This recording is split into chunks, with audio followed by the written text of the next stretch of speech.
Assalamualaikum warahmatullahi wabarakatuh. Halo semuanya, perkenalkan nama saya Andini, saya dari Fakultas Keguruan dan Ilmu Pendidikan, Program Studi Pendidikan Ekonomi Angkatan 2020 Universitas Mula Warman. Kali ini saya akan membahas dengan judul E-Learning sebagai strategi pembelajaran di era digitalisasi. Sebelum kita melanjutkan pembahasan kita, kalian tahu nggak sih apa itu strategi pembelajaran? Nah, jadi strategi pembelajaran adalah suatu usaha menggunakan strategi yang sistematis yang dilakukan secara efektif untuk mendapatkan suatu prestasi dan juga keberhasilan dalam kegiatan pembelajaran. Lalu, kalian tahu nggak apa itu era digitalisasi?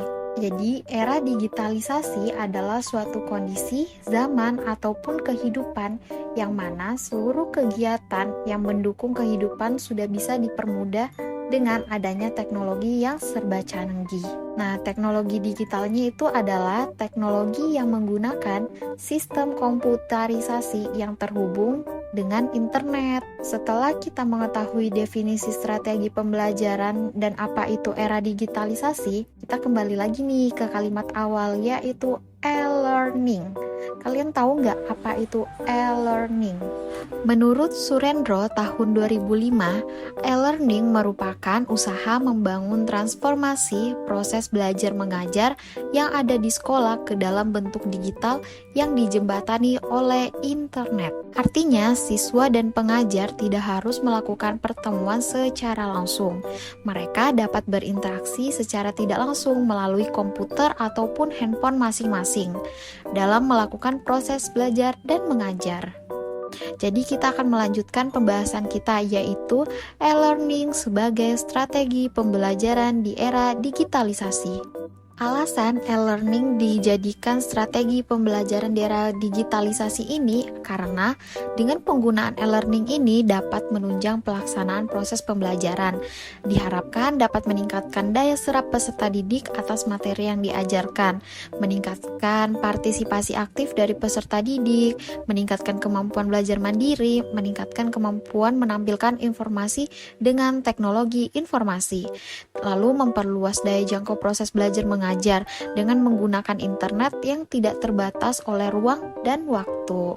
Berikut adalah contoh-contoh pemanfaatan aplikasi e-learning.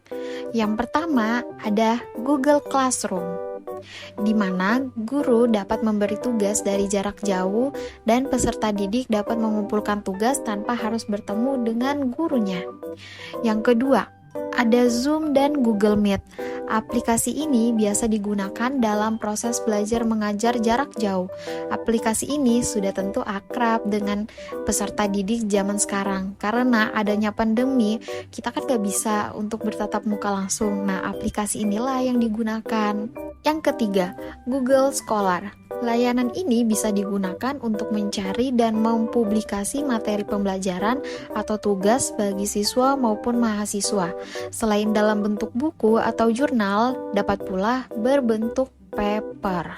Kita akan membahas lebih dahulu tentang kelebihan e-learning. Di antaranya, yang pertama, e-learning dapat mempersingkat waktu pembelajaran dan membuat studi lebih ekonomis. Yang kedua, e-learning mempermudah interaksi antara peserta didik dengan bahan ajar atau bahan materi. Yang ketiga, peserta didik dapat saling berbagi informasi dan dapat mengakses bahan-bahan belajar setiap saat dan berulang-ulang. Setelah kita mengetahui apa saja kelebihan e-learning ini, kita akan membahas tentang kekurangan e-learning ini, yaitu yang pertama, untuk sekolah tertentu terutama yang berada di daerah akan memerlukan investasi yang mahal untuk membangun e-learning ini. Yang kedua, keterbatasan jumlah komputer yang dimiliki oleh sekolah akan menghambat pelaksanaan e-learning. Yang ketiga, kecepatan mengakses yang tidak stabil. Nah, itulah penjelasan singkat saya mengenai e-learning sebagai strategi pembelajaran di era digitalisasi ini. Ada virus muncul di Wuhan. Jangan lupa jaga kesehatan. Apabila ada kata kurang berkenan, sudilah kiranya dimaafkan. Sekian dari saya. Wassalamualaikum warahmatullahi wabarakatuh.